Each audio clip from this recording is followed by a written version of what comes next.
எது நடக்கக்கூடாதுன்னு நினச்சோமோ அது நடக்க போகுது, எது நடக்காதுன்னு நினச்சோமோ அதுவும் நடக்க போகுது. ஒன்றும் புரியலையா? தொடர் தோல்வியால் துவண்டு போயிருந்த சிஎஸ்கே ரசிகர்கள் மற்றும் சிஎஸ்கே அணிக்கு புது உத்வேகம் கிடைக்க போகுதுங்க. வழக்கம் போல இன்றைய போட்டிக்கு முதல் நாள் பத்திரிகையாளர் சந்திச்ச ஸ்டீஃபன் ஃபிளமிங் அவர்கள் ருத்ராஜ் கெய்க்வாட்டை பற்றி பேச ஆரம்பிச்சாரு. அவருக்கு காயம் காரணமா இந்த தொடர்ந்து விலக போறாரு.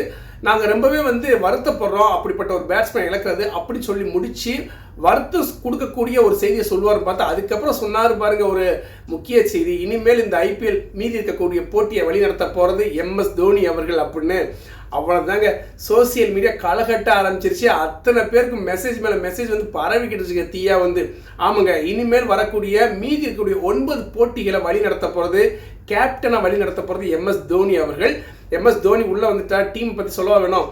நான் கூட சில நேரத்தில் யோசிச்சுங்க, நான் மட்டும் இல்லை நிறைய பேர் யோசிப்பாங்க. எப்படின்னா இனிமேல் டாஸ் போடுறதுக்கு தோனி வருவாரா, டாஸ்க் முடிஞ்ச உடனே எல்லா கேப்டன் பேசுகிற மாதிரி தோனி பேசுவாரா, இப்படின்னா நடக்கவே நடக்காதுன்னு நினச்ச ஒரு விஷயம் இனிமேல் நடக்க போது. இன்றைய போட்டியிலேருந்து ஆரம்பிக்க போது உண்மையிலே கேப்டன் தோனி தலைமை பொறுப்பை ஏற்று வழியை நடத்துகிறான்னு வச்சுக்கோங்களேன், அணி நடத்துகிறான்னு வச்சுக்கோங்களேன். உண்மையிலே பார்த்தீங்கன்னா அத்தனை பேருக்கு ஒரு புது எனர்ஜி கிடைச்ச மாதிரி இருக்கும். ஒவ்வொருத்தரும் நல்லா விளையாடுவாங்க, நல்லா பவுலிங் பண்ணுவாங்க. பேட்டிங் பண்ணாத இப்போ வரைக்கும் இருக்கக்கூடிய வீரர்கள் கண்டிப்பாக பேட்டிங் பண்ணுவாங்க.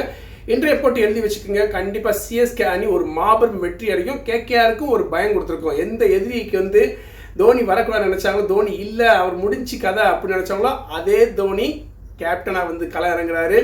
இனிமேல் ஆட்டம் நடக்க போகிற ஆட்டம் அது வேற மாதிரி ரணகல ஆட்டமாக இருக்க போது. கண்டிப்பாக இன்றைய போட்டியில் கேகேஆருக்கு அகேன்ஸ்டாக சிஎஸ்கே அணி மாபெரும் வெற்றி அடைஞ்சு பாயிண்ட்ஸ் டேபிளில் மேலே போவாங்கிறது சிஎஸ்கே அணி ரசிகர்களோட ரொம்பவே ஆழ்ந்த கருத்தாகவும் இருக்குது, ஆணித்தரமான கருத்தாகவும் இருக்குது.